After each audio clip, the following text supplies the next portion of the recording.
माँ बेचारी की सारी जिंदगी पर्दे डालते बीत गई। अब्बा ने आके पूछा कहाँ गया वो कहती इधर ही था, मुझे बता के अभी आ जाएगा, वो मुझे कह गया था कि मैं नहीं इधर ही था, कुछ भी नहीं, ऐसी कोई बात ही नहीं। सारी जिंदगी पर्दे डालते बीत गई। अब्बा कई दफ़ा घर में लड़ाई की, बेटे को मारा। अम्मा ने आगे बढ़ के पुत्र के हिस्से की मार भी खाई, लेकिन उसी बेटे की शादी कर दी तो अम्मा को पता चला कि ओहो मैं तो समझदार ही नहीं थी, मेरा तो पुत्र मुझे कह रहा है अम्मा तू भी तो कभी सियानी हो जाया करना, अगर वो बोलती है तो तू ही चुप कर जा। तो फिर उसे एहसास होता है कि ओहो मैं तो सारी ज़िंदगी बेवकूफ़ रही, मैं तेरा दिफा करती रही, तेरे हिस्से के थप्पड़ खाती रही, और मुझे आज तूने बताया कि तू सियानी नहीं थी, आज तूने बताया कि तू अक्लमंदी नहीं थी। अम्मा तुझे क्या पता, मेरी बीवी के सामने तू ही सियानी हो जा। वो टूट जाती है, बिखर जाती है।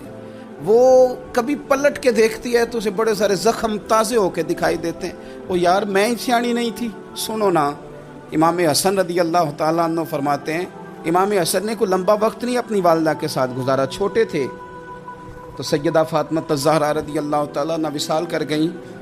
पर शेर खुदा के पुत्र की बात देखें, इमाम हसन कहते हैं लोगों मैं जब थोड़ा सा बाशऊर हुआ और मुझे चीज़ें थोड़ी सी दिखाई देने लगी तो मैंने कभी अपनी अम्मा के साथ एक प्लेट में खाना नहीं खाया था।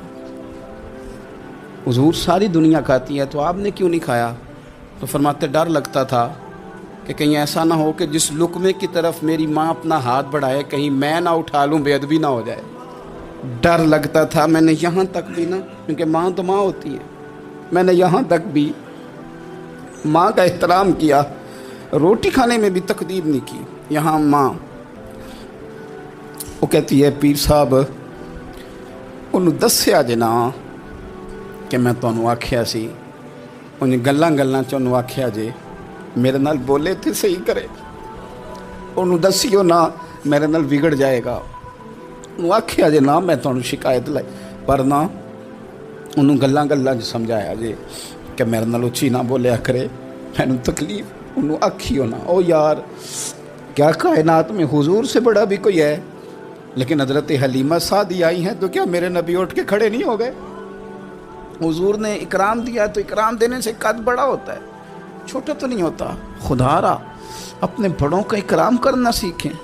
इन्होंने किसी ने आपको जगह दी होगी, किसी ने आपको नौकरी दी होगी, लेकिन माँ बाप ने तो ज़िंदगी दे दी औलाद को, जवानियाँ दे दी, सारा कुछ दे दिया। और बच्चे हैं कि समझते नहीं। एहतराम के जज्बे अपनी तबीयत में लाएं, बेअदब ना बने, सुबे अदब ना कभी करें। आप ना कभी कोई ऐसा काम ना करें जिससे ना तकलीफ़ बढ़े, जिससे आजमाइश बढ़े। आप एहतराम वाले रहेंगे तो खुद भी सजे संवरे निखरे रहेंगे। अपने बुज़ुर्गों को पहल करें बुज़ुर्गों की तरफ, यानी आप घर के अंदर छुपा के सेब अपने कमरे में ना लेके जाएं, छुपा के चीज़ें ना रखें, बल्कि पहल करें बूढ़े अब्बा से, पहल करें अपनी वालदा से, वहाँ से आगाज़ करें। आप देखें बरकतें कितनी होती हैं। मैं कुछ बातें मुझे लुत्फ़ देती हैं। मेरे कुछ संगी हैं, 3 भाई हैं, इकट्ठे मुझसे बैत हैं, मेरे साथ बड़ा प्यार का रिश्ता है। तो कभी कभी ना खिदमत करने का दिल करता है उनमें से किसी का कि चलें हज़रत साहब आए हैं तो हम कुछ नजराना पेश करें। तो अपने बड़े भाई को वो थमाते हैं कि जनाब आप ये काम करें। अल्लाह ताला का शुक्र है मेरी जेब कम ही खाली रहती है, उसका फजल रहता है, लेकिन वो पैसे लेने से ज़्यादा या तोहफ़ा लेने से ज़्यादा या फूल पकड़ने से ज़्यादा इस बात की मुझे खुशी होती है कि कितने निराले हैं। बड़े को आगे लगाते हैं तो बरकत तो हासिल करते हैं, इसलिए कि बरकतें हमेशा बड़ों से होती हैं, बड़ों से हमेशा बरकतें। ये फूल का तोहफ़ा बड़े भाई को दे के जब आगे किया जाता है तो मेरे दिल को अच्छा लगता है, मुझे करार आता है कि यार ये लहजा ठीक है, ये अंदाज़ ये ठीक है। अपने बड़ों को आगे रखें, बड़ों को कलाम करने का मौका पहले दें। घर में कोई चीज़ लाएं तो तकदीम करें,